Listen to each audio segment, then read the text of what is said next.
नमस्कार मेरे प्यारे दोस्तों, मैं सुमन जायसवाल एक बार फिर से स्वागत करती हूँ आपका आपके अपने YouTube चैनल में। आज के इस वीडियो में हम बात करने वाले हैं रेनोलाजीन के बारे में।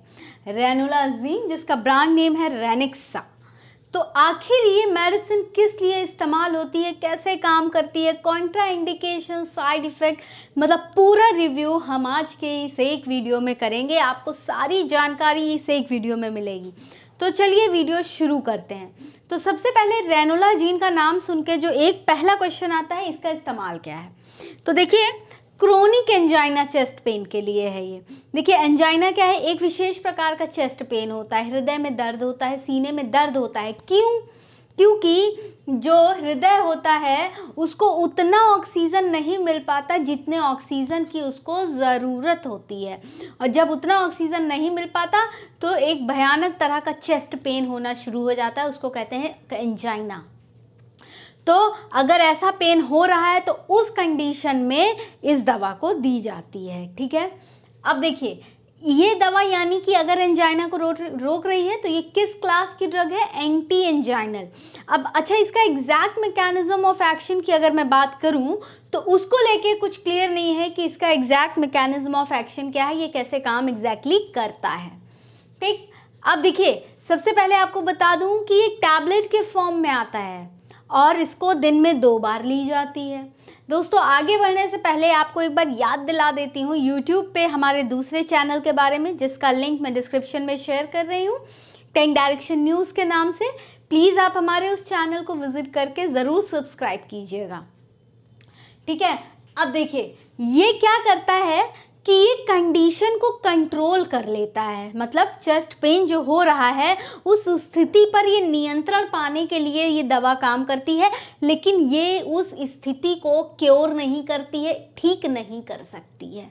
ठीक है, मतलब स्थिति पे नियंत्रण पाने के लिए, ठीक है, ऐसा नहीं है कि एंजाइना, अगर आपका ये चेस्ट पेन कम हो गया तो और आप रोज़ ये दवा ले रहे हैं, डॉक्टर ने आपको जब तक कहा है तब तक आपको लेना है, ऐसा नहीं आराम मिल गया आप बंद कर देंगे, ऐसा नहीं है।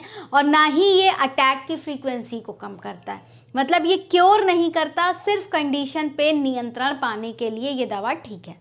ठीक, अब देखिए, जैसे सभी दवाइयों का होता है, इसके भी कुछ कॉन्ट्रा इंडिकेशंस हैं। अगर आप इस मेडिसिन को लेने वाले हैं, डॉक्टर आपको प्रिस्क्राइब कर रहे हैं, तो पहले ही उनको बताइए कि आप ऐसी ऐसी मेडिसिन ले रहे हैं, तो वो आपको ये मेडिसिन हो सकता है ना लिखें।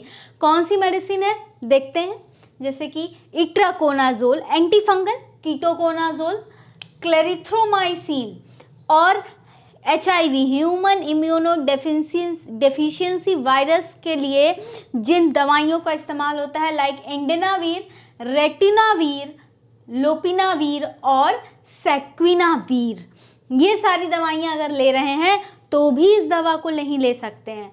सीजर्स के लिए जो मेडिकेशन चलती हैं, जैसे कि कार्बेट्रॉल, टेगारेट्रॉल, फेनोबार्बिटॉल, फेनिटोइन, रिफाब्यूटिन, रिफैम्पिन और रिफापेंटिन, यहाँ तक कि मेटफॉर्मिन, सिम्वास्टैटिन, ये सारी मेडिसिन, जितनी भी मेडिसिन अगर आप उस वक्त खा रहे हैं, यहाँ तक कि अगर हर्बल ट्रीटमेंट भी किसी चीज़ का ले रहे हैं तो अपने डॉक्टर को ज़रूर बताएं, उसके बाद ही अगर वो प्रिस्क्राइब करते हैं तो आप ये मेडिसिन ले सकते हैं।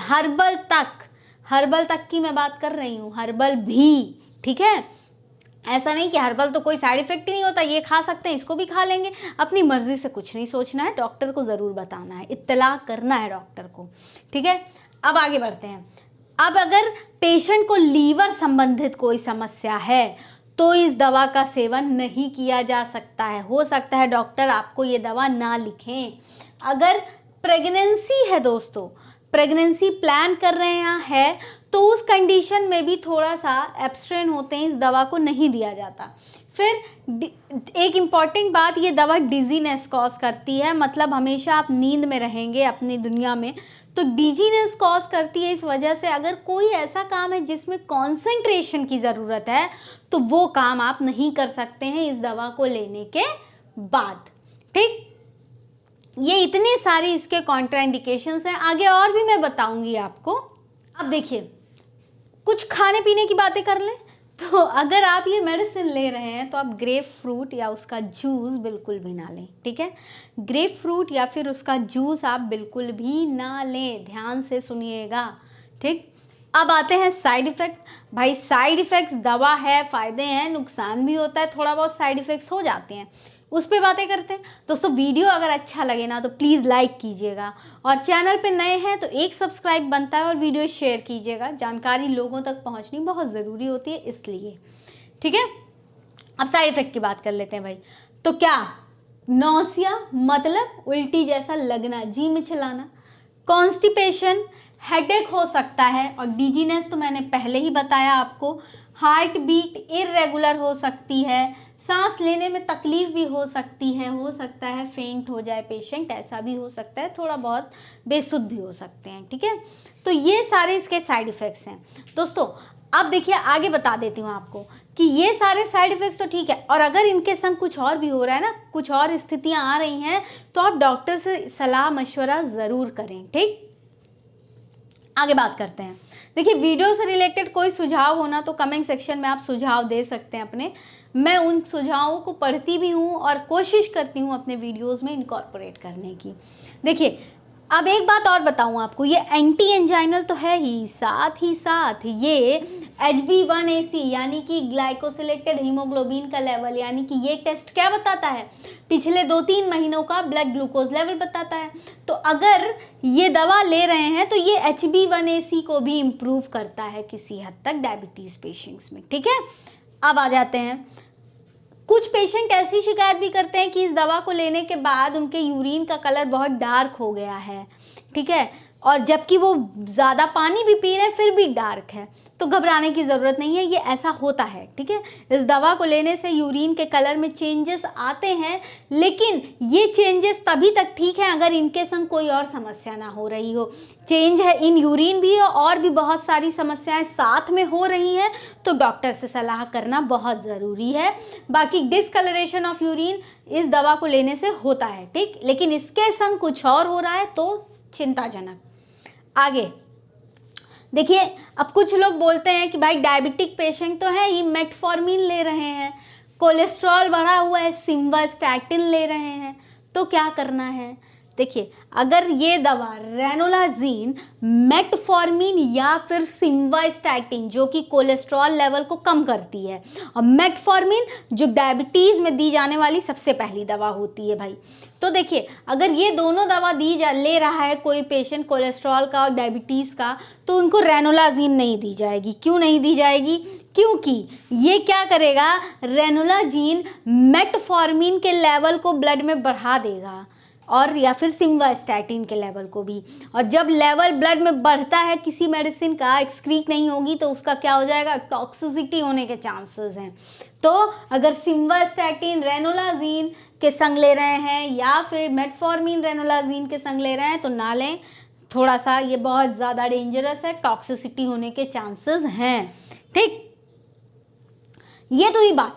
अब देखिए अगर आपका मेडिसिन का डोज छूट गया तो आपको क्या करना है, ले लेना है अगला डोज, जी नहीं, छूट गया उसको छोड़ दीजिए, आप अगले डोज का वक्त हो रहा है उसे लीजिए।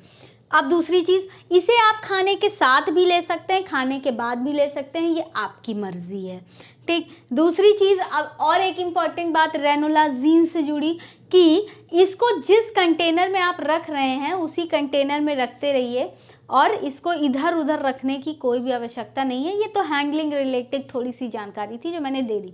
अब देखिए अक्सर लोग कहते हैं कि रेनोलाजीन या फिर रेनेक्सा नाम से नहीं मिल रही है तो किस नाम से मिलेगी, वो भी मैंने यहाँ बताने का प्रयास किया। देखिए रेनोजैक्स के नाम से मिल सकती है जो कि सन फार्मास्यूटिकल्स बना रही है, रेनोलैज जिसको टोरेंट बना रही है, रैनेक्स जिसको टोरेंट ही बना रही है, रैनसीवी जिसको एमएसएन लैब बनाते हैं, रेनोपिल इंटास के द्वारा बनाई जा रही है, रैलोजीन जिसको मैक्लॉयड बना रही है, कार्टिनेक्स माइक्रो लैब बना रही हैं इनको, रेनकैड ल्यूपिन द्वारा बनाई जा रही है, और कैरोजा जाइडस कैडिला बना रही है, और एंजियोटेक जो है उसे Oaknet health care private limited company बनाती है।